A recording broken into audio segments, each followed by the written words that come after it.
Hi everyone! It's time to start our Phase 5 phonics lesson. To help you to take part in today's learning, you are going to need a piece of lined paper and a pencil. Can you pause the video so that you can get the resources that you need and then click play when you're ready? Are you ready?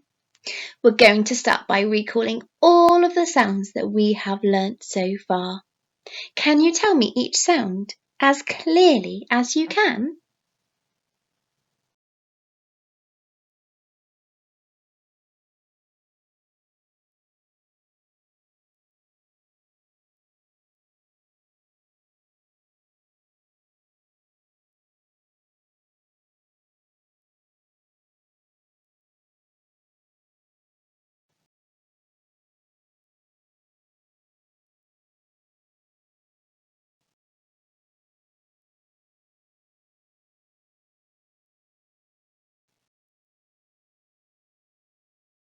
Remember, this is a soft h, not h, as that would be adding a schwa on the end.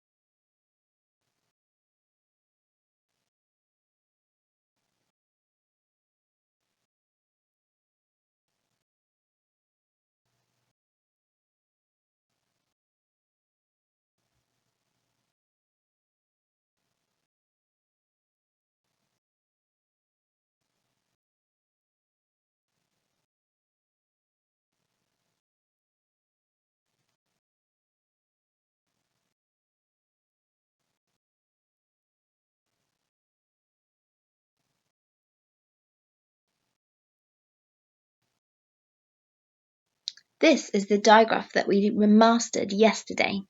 Do you remember that we said this digraph is usually, almost always, found at the end of a word?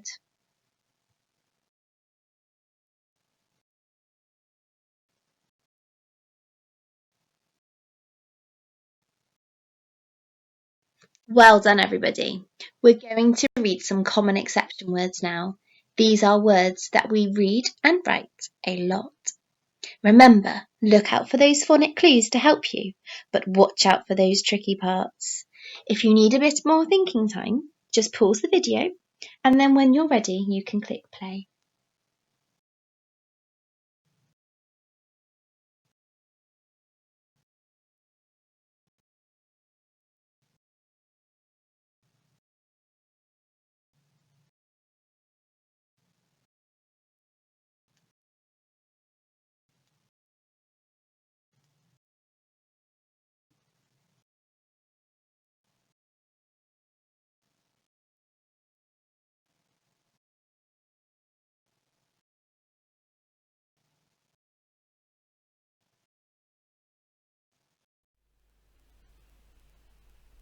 Great joining in.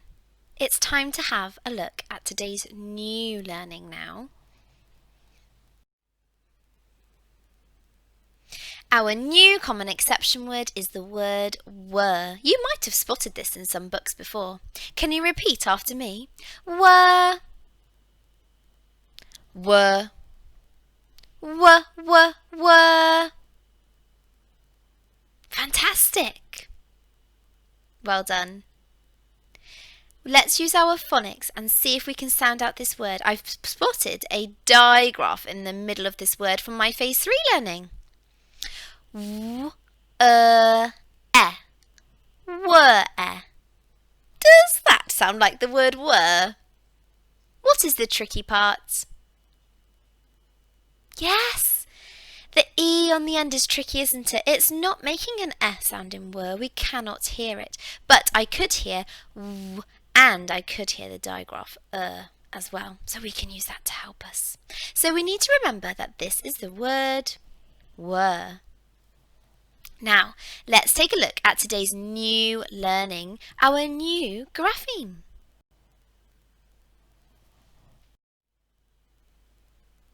This new digraph can actually make two phonemes. It can make the phoneme U and it can make the phoneme oo.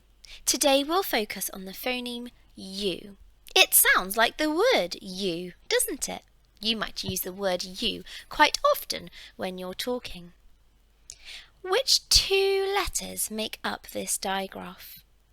Do you know which letter families they belong to?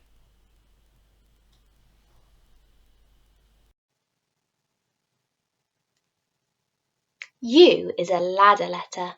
Let's practice writing it in the air. Put your finger on the green dot. We're going to go down, up, down and flick. Let's try again. Start on the green dot.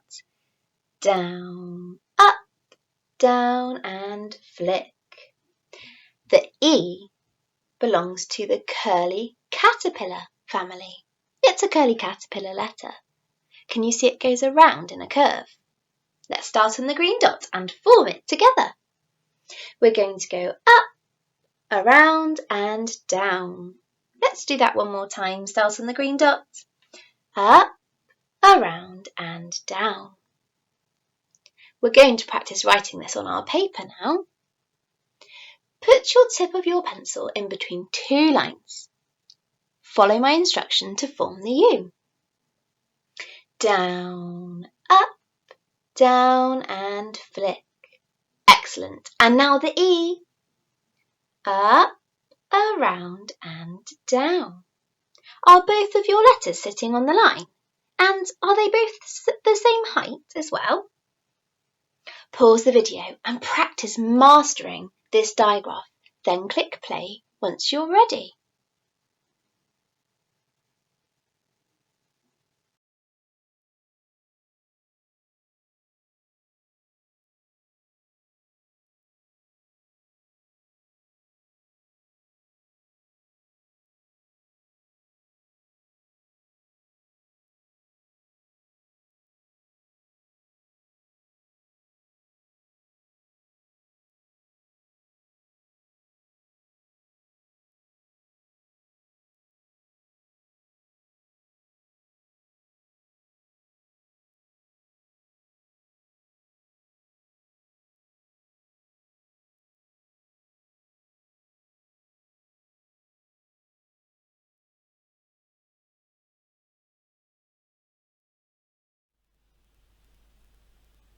We haven't yet learnt any other graphemes that correspond with the phoneme U, have we? But you might spot under my red box that during our Phase 5 learning we will learn two other representations.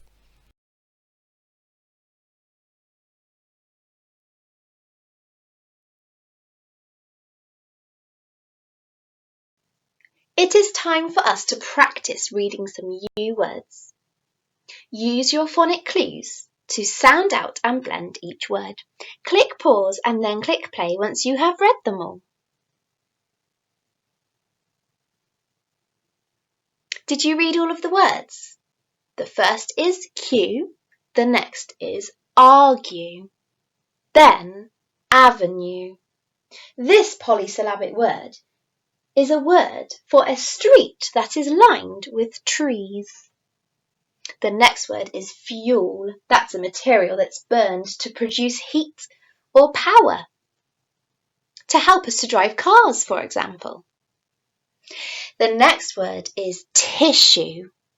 Did you notice those two S's are making a sh sound in that word? And the final word is Tuesday. What do you notice about the word Tuesday?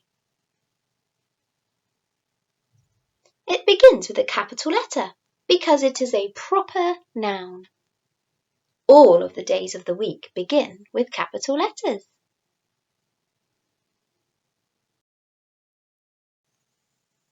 Can you help me to write some U words?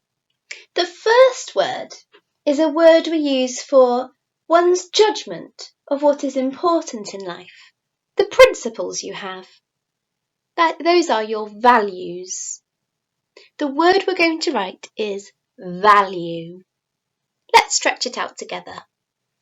V-A-L-U, value. and put it on our phoneme fingers. V-A-L-U. Value. How many phonemes are there in the word value? Can you write it down?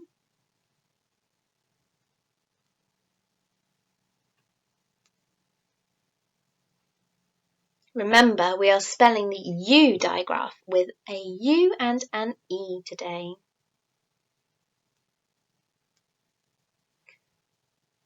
Oh dear, look at the next picture. There is a cat stuck in a tree, but it is being rescued. We're going to write the word rescue. Let's stretch it out together. R-E-S-K-U. Rescue. And on our phoneme fingers. R-E-S-K-U.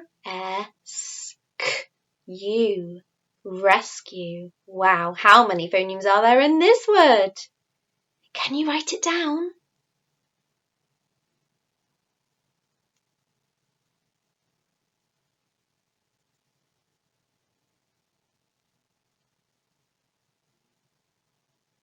The last picture is of a statue. Statue sounds like it has a ch sound in it, but I'll give you a clue. It has a t sound. Let's stretch it out and see if we can hear that. S-t-a-t-u. Statue. And put it on our phoneme fingers. S-t-a-t-u. Statue. Can you write it down?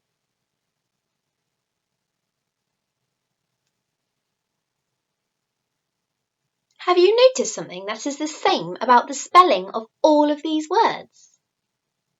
Think about the position of the U digraph.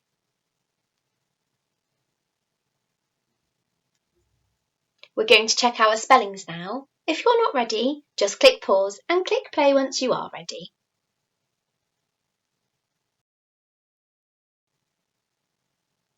Can you tick or fix each of your words?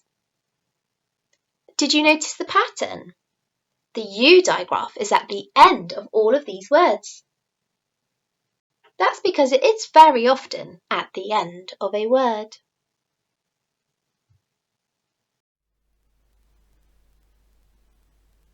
We are going to apply our new learning by reading a question.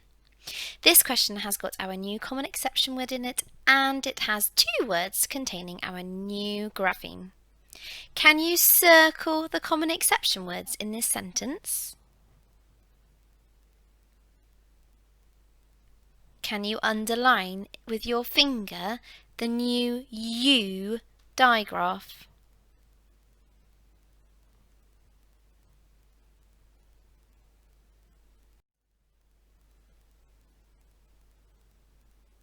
Great! We are ready to read this question. Pause the video and read it 3 times, then click play to read it with me.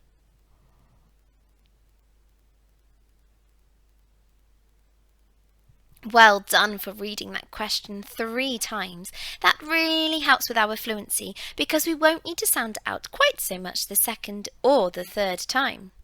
Let's read this question together now. Were they cooking a barbecue with fuel? Some people might cook a barbecue with gas, and some people may use coal as their fuel. You could also use wood. Well done for learning a new common exception word and a new Phase 5 grapheme today with its phoneme correspondence, U. I look forward to having you join me again next time.